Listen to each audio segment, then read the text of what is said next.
je te remercie. J'aime beaucoup la montagne. J'avais découvert ça dans un livre du Dalai Lama. Et il expliquait que c'est une des techniques bouddhistes.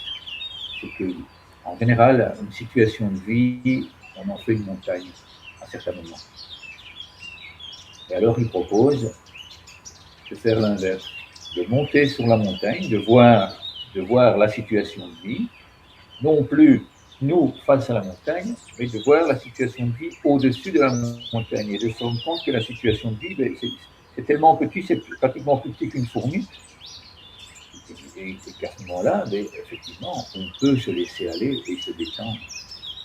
Et si ce n'est pas possible, parce que parfois c'est vraiment très très compliqué, eh bien on recommence le processus jusqu'au moment où en fait cette fourmi, on la regarde passer et comme tu dis, on peut accueillir cette situation. Je voudrais dire que la montagne, effectivement, c'est une très belle image, c'est une très belle métaphore qu'utilise aussi Thich Nhat Hanh dans une méditation pour se sentir solide comme une montagne.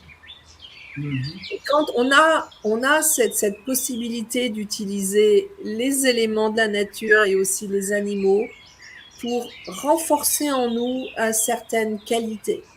On le fait beaucoup en Qigong. Moi, ça fait 20 ans que je pratique du Qigong. On fait les animaux, on fait le singe, on fait le tigre, on fait l'ours. Et en fait, on profite de toute leur force, de toute leur ingéniosité. Et pareil pour la montagne. Méditer, et c'est vrai qu'en plus, quand on médite assis sur un coussin de méditation, on est en triangle comme ça, comme une montagne.